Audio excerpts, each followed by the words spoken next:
Brazil is getting ready for the carnival this weekend when the country literally comes to a halt. But hectic preparations are underway in Brasilia for President Lula da Silva's upcoming visit to India with a business delegation of 260 companies. तो इसका मतलब ये है कि Brazil इस weekend carnival की तैयारी कर रहा है, एक ऐसा समय जब देश सचमुच रुक सा जाता है। हाँ, एक बहुत बड़ा उत्सव होता है वहाँ। बिल्कुल, लेकिन उसी समय ब्राजीलिया में राष्ट्रपति लूला दा सिल्वा की भारत यात्रा के लिए जोर शोर से तैयारियां चल रही हैं, और वो भी 260 कंपनियों के एक बड़े डेलीगेशन के साथ। सही है। अब अगर हम इसके व्याकरण को देखें, हाँ, तो ये एक दिलचस्प वाक्य है। इसका जो पहला हिस्सा है, ब्राजील इज गेटिंग रेडी, जी, ये प्रेजेंट कंटिन्यूअस टेंस में है। मतलब काम अभी चल रहा है, तैयारी हो रही है। बिल्कुल, इज गेटिंग रेडी। लेकिन जो दूसरा हिस्सा है, हेक्टिक प्रेपरेशंस आर अंडरवे, ये सिंपल प्रेजेंट टेंस है। अच्छा, ये अलग, हाँ, क्योंकि आर अंडरवे एक मौजूदा स्थिति, एक स्टेट ऑफ बीइंग बता रहा है। वो ये नहीं कह रहा कि कोई तैयारी कर रहा है, बल्कि ये कि तैयारियां जारी हैं। समझी। और इसकी पूरी संरचना के बारे में क्या कहेंगे? ये काफी लंबा वाक्य है। हाँ, ये एक कंपाउंड कॉम्प्लेक्स सेंटेंस है। मतलब इसमें दो स्वतंत्र हिस्से हैं जो बट से जुड़े हैं। पहला, ब्राजील इज गेटिंग रेडी, और दूसरा, प्रिपरेशंस आर अंडरवे। ये दोनों अपने आप में पूरे वाक्य हैं। और कॉम्प्लेक्स वाला हिस्सा वो है when the country literally comes to a halt. ये एक आश्रित मतलब डिपेंडेंट क्लॉज है जो कार्निवल के बारे में अतिरिक्त जानकारी दे रहा है। बहुत खूब। इसमें कुछ शब्द है जैसे लिटरली और हेक्टिक। हाँ, लिटरली का मतलब है सचमुच या वास्तव में, और हेक्टिक मतलब बहुत व्यस्त, जिसमें बहुत भागदौड़ हो। Brazilian delegation to India marks the culmination of the highest level engagement between the two countries over the past few years in a challenging geopolitical scenario. इसका मतलब है कि भारत आने वाला अब तक का सबसे बड़ा ब्राजीलियाई प्रतिनिधि मंडल ये पिछले कुछ सालों में दोनों देशों के बीच हुए सर्वोच्च स्तर के संवाद के सफल समापन को दर्शाता है। और ये सब एक चुनौतीपूर्ण भू राजनीतिक माहौल में हो रहा है। सही। तो व्याकरण के हिसाब से ये कैसा है? देखिए, ये वाक्य पिछले वाले से काफी सरल है। हाँ, लग तो रहा है। ये एक सिंपल सेंटेंस है। इसमें एक ही मुख्य क्रिया है, मार्क्स। तो ये कौन सा टेंस हुआ? ये सिंपल प्रेजेंट टेंस है, क्योंकि मार्क्स यानी दर्शाता है, ये एक तथ्य बता रहा है, एक वर्तमान की स्थिति। अच्छा, और इसका सब्जेक्ट और ऑब्जेक्ट क्या होगा? यहाँ सब्जेक्ट मतलब कर्ता काफी लंबा है। The largest ever Brazilian delegation to India. पूरा का पूरा? हाँ, ये पूरा वाक्यांश ही कर्ता है, क्रिया है मार्क्स, और कर्म यानी ऑब्जेक्ट है the culmination of the highest level engagement. इसमें कल्मिनेशन एक भारी शब्द लगता है। हाँ, कल्मिनेशन का मतलब होता है पराकाष्ठा या किसी चीज का उच्चतम बिंदु, मतलब सफल समापन। और जियोपॉलिटिकल? जियोपॉलिटिकल यानी भू राजनीतिक, मतलब भूगोल का राजनीति पर क्या असर होता है। चलिए अब तीसरे वाक्य पर आते हैं। This could also be the Brazilian leader's last major foreign engagement before Brazil gets into election mode for the presidential polls in October this year. ये दिलचस्प है। इसका मतलब है कि इस साल अक्टूबर में होने वाले राष्ट्रपति चुनावों के लिए ब्राजील के चुनावी मोड में जाने से पहले ये ब्राजीलियाई नेता की आखिरी बड़ी विदेशी यात्रा भी हो सकती है। पक्का नहीं है। हाँ, कुड भी लिखा है। बिल्कुल, और व्याकरण में यही सबसे खास बात है। यहाँ मॉडल वर्ब कुड का प्रयोग हुआ है। कुड? हाँ, ये एक संभावना, एक पॉसिबिलिटी को दिखाता है। ये विल भी नहीं है जो निश्चित होता, ये कुड भी है। समझी। और वाक्य का जो दूसरा हिस्सा है, Brazil gets into election mode, वो सिंपल प्रेजेंट टेंस में है। लेकिन चुनाव तो भविष्य में है। सही सवाल। कई बार भविष्य की एक तय घटना को बताने के लिए भी सिंपल प्रेजेंट का इस्तेमाल होता है। जैसे हम कहते हैं the train leaves eight 5 PM। अच्छा, और ये वाक्य कॉम्प्लेक्स सेंटेंस है बिफोर की वजह से। एकदम सही। बिफोर यहाँ दो उपवाक्यों को जोड़ रहा है। ठीक है, अब ये अगला वाक्य काफी लंबा है। Following Prime Minister Narendra Modi's bilateral meeting with Lula in Brasilia in July 2025, when they discussed the expansion of bilateral trade, the Brazilian leader's trip to New Delhi from February 19 to 21 is being given top priority by the Brazilian government. हाँ, ये काफी लंबा है, इसे तोड़-तोड़ कर समझना होगा। तो इसका मतलब है कि जुलाई 2025 में ब्राजीलिया में प्रधानमंत्री मोदी और लूला के बीच एक द्विपक्षीय बैठक हुई थी। हाँ, जिसमें उन्होंने द्विपक्षीय व्यापार के विस्तार पर चर्चा की थी। और उस बैठक के बाद अब जो ये ब्राजीलियाई नेता की नई दिल्ली यात्रा है, उसे ब्राजील सरकार सर्वोच्च प्राथमिकता दे रही है। बिल्कुल। अब देखिए इसका टेंस, जो मुख्य क्रिया है इज बीइंग गिवन, वो प्रेजेंट कंटिन्यूअस पैसिव वॉइस में है। Passive voice. हाँ, इसका मतलब है कि प्राथमिकता देने का काम अभी किया जा रहा है और यहां जोर ट्रिप पर है, न कि गवर्नमेंट पर। अगर एक्टिव वॉइस होता तो ऐसा होता, the Brazilian government is giving top priority to the trip. अच्छा, तो पैसिव वॉइस का इस्तेमाल ट्रिप को ज्यादा महत्वपूर्ण दिखाने के लिए हुआ है। सही बात है। और वाक्य में एक और टेंस है, दे डिस्कस्ड। वो तो सिंपल पास्ट है। हाँ, क्योंकि वो बैठक अतीत में हो चुकी है, तो एक ही वाक्य में कई टेंसेस का इस्तेमाल है। और ये फॉलोइंग से जो शुरू हो रहा है, वो एक पार्टिसिपल फ्रेज है जो वाक्य के लिए एक तरह से बैकग्राउंड सेट कर रहा है। अगला वाक्य, Celso Amorim, who serves as Lula's principal foreign policy advisor, sees the visit as an opportunity for collaboration in strategic sectors between two emerging economics. इसका मतलब है कि सेल्सो अमोरिम, जो लूला के प्रमुख विदेश नीति सलाहकार हैं, वो इस यात्रा को दो उभरती अर्थव्यवस्थाओं के बीच रणनीतिक क्षेत्रों में सहयोग के एक मौके के तौर पर देखते हैं। बिल्कुल सीधा मतलब है, और इसका व्याकरण भी सीधा है। कैसे? ये पूरा वाक्य सिंपल प्रेजेंट टेंस में है, क्रियाएं हैं सर्व्स और सीज, दोनों ही वर्तमान की एक स्थिति या तथ्य को बता रही हैं। इसमें ये जो हिस्सा है, who serves as Lula's principal foreign policy adviser, ये क्या है? ये एक एडजेक्टिव क्लॉज है। Adjective clause. हाँ, ये सेल्सो अमोरिन के बारे में अतिरिक्त जानकारी दे रहा है। अगर हम इस हिस्से को हटा भी दें तो भी मुख्य वाक्य पूरा रहेगा। Celso Amorim sees the visit as an opportunity. अच्छा, तो ये बस उनके बारे में एक एक्स्ट्रा डिटेल है। जी, और यहाँ कुछ अच्छे शब्द हैं, जैसे कोलैबोरेशन यानी सहयोग, स्ट्रैटेजिक सेक्टर्स यानी रणनीतिक क्षेत्र, और इमर्जिंग इकोनॉमीज यानी उभरती हुई अर्थव्यवस्थाएं। ठीक है, अब एक कोटेशन है, cooperation between Brazil and India can be very broad, but I would highlight above all two domains, technology and defence, mister Amorim told the Hindu. Direct speech. जी, श्री अमोरिम ने द हिंदू को बताया, ब्राजील और भारत के बीच सहयोग बहुत व्यापक हो सकता है, लेकिन मैं सबसे ऊपर दो क्षेत्रों पर प्रकाश डालूंगा, प्रौद्योगिकी और रक्षा।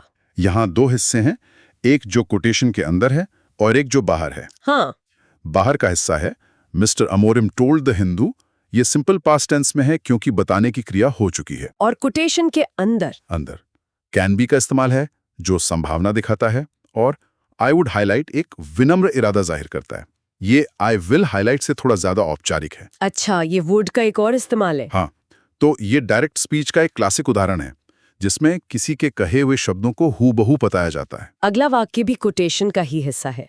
Brazil and India have developed each in its own way very important aspects of biotechnology too. इसका मतलब है ब्राजील और भारत ने प्रत्येक ने अपने अपने तरीके से जैव प्रौद्योगिकी यानी बायोटेक्नोलॉजी के बहुत महत्वपूर्ण पहलुओं को भी विकसित किया है। यहाँ टेंस पर ध्यान दीजिए, हैव डेवलप्ड। ये प्रेजेंट परफेक्ट टेंस है। बिल्कुल, ये टेंस बताता है कि विकसित करने का काम अतीत में हुआ, लेकिन उसका असर या उसकी प्रासंगिकता अभी भी है, वो आज भी डेवलप्ड है। और ये जो बीच में एक डाला गया है, each in its own way, ये एक वाक्यांश है जो अतिरिक्त जानकारी दे रहा है। ये बताता है कि दोनों ने अलग अलग अपने अपने तरीके से विकास किया है। इससे वाक्य में एक गहराई आती है। सही बात है। और अब इस लेख का आखिरी वाक्य, ये भी काफी लंबा है। In space science, India has given us a great example of how it is possible to achieve great accomplishments without necessarily resorting to the technology of the rich countries, said Mr. Amorim, who has earlier served as Foreign Minister and Defense Minister under Presidents Lula and Dilma Rousseff, respectively. वाह, ये एक बहुत दमदार बयान है। हाँ, इसका मतलब है अंतरिक्ष विज्ञान में भारत ने हमें एक बेहतरीन उदाहरण दिया है कि कैसे अमीर देशों की तकनीक का सहारा लिए बिना भी बड़ी उपलब्धियां हासिल करना संभव है। और ये बात कही है श्री अमोरिम ने, जो पहले राष्ट्रपति लूला और डिल्मा रूसेफ के तहत विदेश मंत्री और रक्षा मंत्री भी रह चुके हैं। रिस्पेक्टिवली का मतलब क्रमशः है ना? हाँ, मतलब लूला के समय में विदेश मंत्री और डिल्मा के समय में रक्षा मंत्री, उसी क्रम में। अब इसका व्याकरण बताइए। ये भी डायरेक्ट स्पीच है, कोटेशन के अंदर has given present perfect tense में है। और रिपोर्टिंग वाला हिस्सा सेड मिस्टर अमोरिम वो सिंपल पास्ट में है। सही है, लेकिन इस वाक्य की सबसे खास बात है आखिर में जुड़ा हुआ लंबा adjective clause, who has earlier served वाला। जी, ये पूरा क्लॉज मिस्टर अमोरिम के बारे में बता रहा है। ये उनकी बात को वजन देता है। मतलब ये बताने के लिए कि ये बात कोई साधारण व्यक्ति नहीं कह रहा। बिल्कुल, ये उनके अनुभव और उनकी विश्वसनीयता को स्थापित करता है। इसीलिए लेखक ने ये जानकारी यहाँ दी है। इसमें रिजॉर्टिंग टू का क्या मतलब है? रिजॉर्टिंग टू का मतलब है किसी चीज का सहारा लेना, खासकर जब कोई और विकल्प ना हो। और अकम्प्लिशमेंट्स? उपलब्धियां, बड़ी सफलताएं। चलिए आज का पहला वाक्य देखते हैं। Since the 2025 bilateral meeting, the Brazilian side has been working to strengthen its trade ties with India. तो इसका मतलब है 2025 की द्विपक्षीय बैठक के बाद से ब्राजीलियाई पक्ष भारत के साथ अपने व्यापारिक संबंधों को मजबूत करने के लिए काम कर रहा है। बिल्कुल। इसमें कुछ शब्द हैं जिन पर ध्यान देना जरूरी है, जैसे since। जी, सिंस का इस्तेमाल हम तब करते हैं जब हमें किसी काम के शुरू होने का एक समय बताना हो, मतलब उस पॉइंट से लेकर अब तक। और बायलैटरल मीटिंग? बायलैटरल का मतलब होता है द्विपक्षीय, मतलब दो पक्षों या यहाँ पर दो देशों के बीच। और मीटिंग तो हम सब जानते हैं, बैठक। अच्छा, और सबसे जरूरी हिस्सा है हैज बीन वर्किंग। ये कौन सा टेंस है? ये प्रेजेंट परफेक्ट कंटिन्यूअस टेंस है। ये बहुत दिलचस्प है क्योंकि ये दिखाता है कि काम अतीत में यानी 2025 की बैठक के बाद शुरू हुआ और अभी भी चल रहा है, रुका नहीं है। मतलब ये एक लगातार चलने वाली प्रक्रिया है। बिल्कुल। और आखिर में to strengthen trade ties. Strengthen मतलब मजबूत करना। हाँ, ये क्रिया है, वर्ब। और ट्रेड टाइज का मतलब हुआ व्यापारिक संबंध। ट्रेड यानी व्यापार और टाइज यानी संबंध। एकदम सही। चलिए अब दूसरे वाक्य पर चलते हैं। जरूर। George Viana, head of the Brazilian Trade and Investment Promotion Agency, Apex Brazil, told The Hindu that Lula asked him last year to put together a delegation as part of his efforts to expand commercial ties with India. वाह, ये तो काफी लंबा वाक्य है। हाँ, है। इसका हिंदी में मतलब है Brazilian trade and investment promotion agency यानी एपेक्स ब्राजील के प्रमुख जॉर्ज वियाना ने द हिंदू को बताया कि लूला ने पिछले साल उनसे भारत के साथ व्यापारिक संबंधों का विस्तार करने के अपने प्रयासों के तहत एक प्रतिनिधि मंडल तैयार करने के लिए कहा था।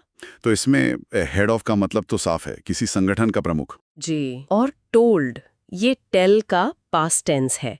ये एक रिपोर्टिंग वर्ब है, मतलब किसी की कही बात को बताने के लिए इस्तेमाल होता है। और ये टू पुट टुगेदर क्या है? ये एक साथ रखने जैसा कुछ है? हाँ, ये एक फ्रेजल वर्ब है। इसका सीधा सीधा मतलब रखना नहीं बल्कि इकट्ठा करना या कई चीजों को जोड़कर तैयार करना होता है।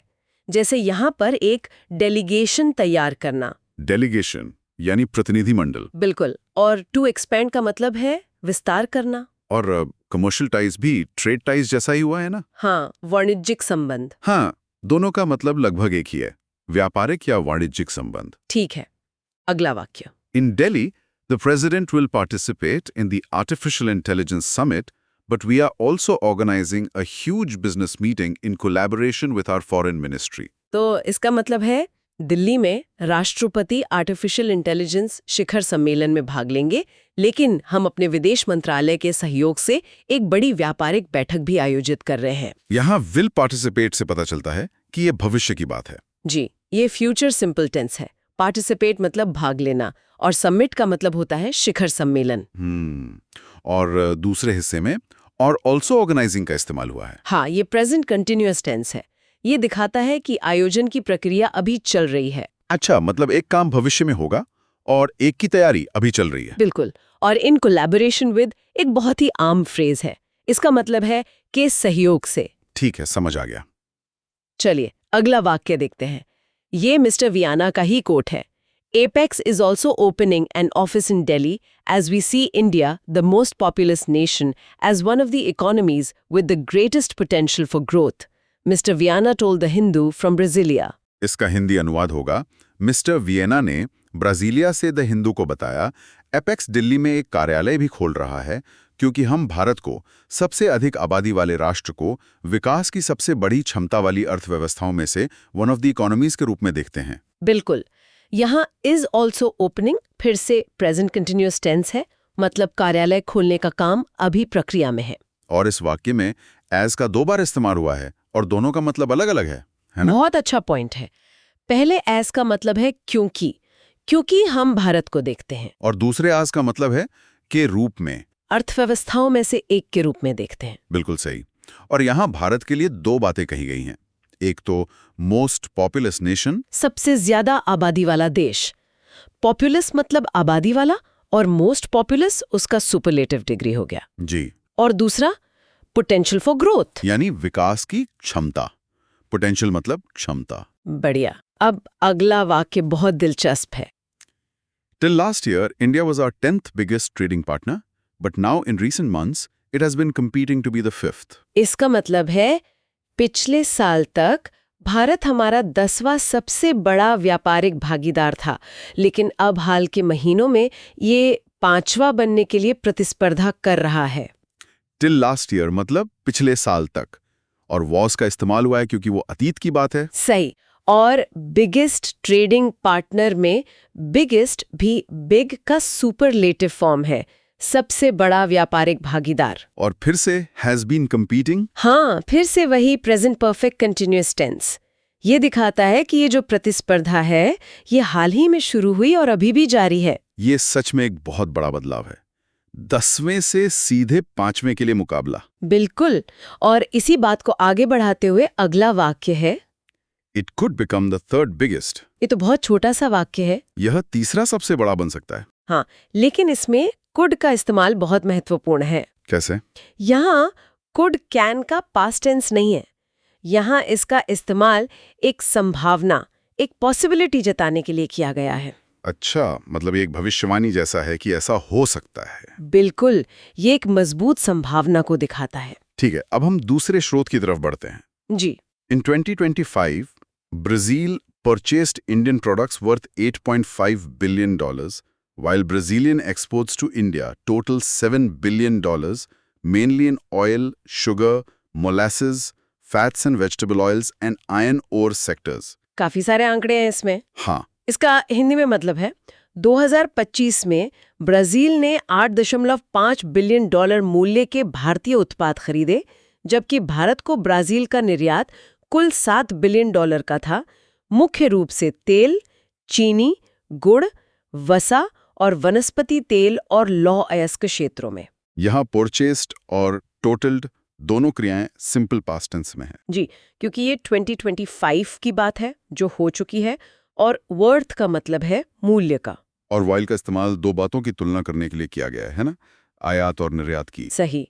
एक्सपोर्ट्स मतलब निर्यात, और इसमें कुछ चीजों के नाम हैं जैसे मोलासिस। मोलासिस का मतलब गुड़ या शीरा होता है, और आयरन ओर मतलब लोह अयस्क। बिल्कुल। अब अगले वाक्य पर आते हैं। However, Mr. Viana says Brazilians now want to diversify their exports to India. इसका मतलब हुआ, हालांकि मिस्टर वियाना कहते हैं ब्राजील के लोग अब भारत को होने वाले अपने निर्यात में विविधता लाना चाहते हैं। हाँ, यहाँ however शब्द बहुत जरूरी है। ये दिखाता है कि अब जो बात कही जाएगी वो पिछली बात के थोड़ी विपरीत है। अच्छा, मतलब पहले आंकड़े बताए और अब बता रहे हैं कि वो उन आंकड़ों से खुश नहीं हैं और कुछ बदलना चाहते हैं। एकदम सही पकड़ा। और सेज सिंपल प्रेजेंट टेंस में है क्योंकि ये उनके एक कथन को रिपोर्ट कर रहा है। और वांट टू डाइवर्सिफाई का क्या मतलब है? वांट टू के बाद रमेशर क्रिया का पहला रूप आता है, और डाइवर्सिफाई का मतलब है विविधता लाना। मतलब वो अब सिर्फ तेल चीनी नहीं बल्कि और भी तरह की चीजें भारत को बेचना चाहते हैं। समझ गया। अगला वाक्य इसी बात को और स्पष्ट करता है। We have 260 Brazilian companies attending the event that Apex is organizing in Delhi. Delhi में एपेक्स द्वारा आयोजित किए जा रहे कार्यक्रम में 260 ब्राजीलियाई कंपनियां भाग ले रही हैं। यहाँ पर अटेंडिंग द इवेंट एक इंटरेस्टिंग स्ट्रक्चर है। अटेंडिंग यहाँ एक प्रेजेंट पार्टिसिपल है जो कंपनीज के बारे में बता रहा है। अच्छा, मतलब कार्यक्रम में भाग लेने वाली कंपनियां। जी। और दैट एपेक्स इज ऑर्गेनाइजिंग एक रिलेटिव क्लॉज है जो इवेंट के बारे में और जानकारी दे रहा है। कि ये वो इवेंट है जिसे एपेक्स आयोजित कर रहा है। बिल्कुल। चलिए अगला वाक्य देखते हैं। We have representatives from all strategic sectors. ये छोटा लेकिन महत्वपूर्ण वाक्य है। हमारे पास सभी रणनीतिक क्षेत्रों से प्रतिनिधि हैं। रिप्रेजेंटेटिव्स मतलब प्रतिनिधि। हाँ, और स्ट्रेटेजिक सेक्टर्स। इसका मतलब होगा रणनीतिक क्षेत्र। स्ट्रेटेजिक मतलब रणनीतिक, सेक्टर्स मतलब क्षेत्र, मतलब वो उद्योग जो देश के लिए बहुत जरूरी हैं। बिल्कुल। और अब वो बताते हैं कि ये सेक्टर्स कौन से हैं। We are taking a lot of people from the health area, including our health minister, because India is a major supplier of medicines to Brazil. इसका मतलब है हम स्वास्थ्य क्षेत्र से बहुत से लोगों को ले जा रहे हैं, जिसमें हमारे स्वास्थ्य मंत्री भी शामिल हैं, क्योंकि भारत ब्राजील को दवाओं का एक प्रमुख आपूर्ति करता है। यहाँ are taking present continuous tense में है, जो दिखाता है कि यह प्रक्रिया चल रही है। और इंक्लूडिंग का मतलब है जिसमें शामिल हैं, और बिकॉज कारण बता रहा है। जी, और मेजर सप्लायर का मतलब हुआ प्रमुख आपूर्तिकर्ता। मेजर मतलब प्रमुख, और सप्लायर मतलब जो सप्लाई करता है, आपूर्ति करता। बहुत अच्छे। अब दूसरा, strategic sector. We also have important companies of ethanol and biofuel on board because there is already an agreement between Brazil and India in the area. हमारे साथ एथेनॉल और बायोफ्यूल की महत्वपूर्ण कंपनियां भी हैं, क्योंकि इस क्षेत्र में ब्राजील और भारत के बीच पहले से ही एक समझौता है। यहाँ ऑन बोर्ड का क्या मतलब है? जहाज पर? नहीं, यहाँ इसका शाब्दिक अर्थ नहीं है। यहाँ ऑन बोर्ड का मतलब है शामिल या हमारे साथ। अच्छा, मतलब वो भी इस डेलीगेशन का हिस्सा हैं? जी। और ऑलरेडी का मतलब है पहले से ही। मतलब ये कोई नई बात नहीं है, इस पर पहले से काम हो रहा है। और अग्रीमेंट मतलब समझौता। ठीक है, अब हम आखिरी वाक्य पर आ गए हैं। जी, और ये भी एक संभावना की बात करता है। He added that there could be a major announcement about the arrival of Embraer, the Brazilian aircraft manufacturing firm, in India. तो इसका मतलब हुआ, उन्होंने कहा कि भारत में ब्राजील की विमान निर्माण कंपनी एम्ब्रेयर के आगमन के बारे में एक बड़ी घोषणा हो सकती है। बिल्कुल। ये he added that से शुरू हो रहा है, जो इनडायरेक्ट स्पीच का एक उदाहरण है। और यहाँ फिर से कुड बी का इस्तेमाल हुआ है। हाँ, जैसा हमने पहले देखा था, यहाँ भी कुड भविष्य की एक संभावना को दिखा रहा है कि एक बड़ी अनाउंसमेंट यानी घोषणा हो सकती है। जी, और ये घोषणा अराइवल यानी आगमन के बारे में होगी, और फर्म का मतलब होता है कंपनी या संस्था। तो ये थी हमारी आज की पूरी एक्सरसाइज। जी, काफी विस्तार से हमने हर वाक्य को समझा।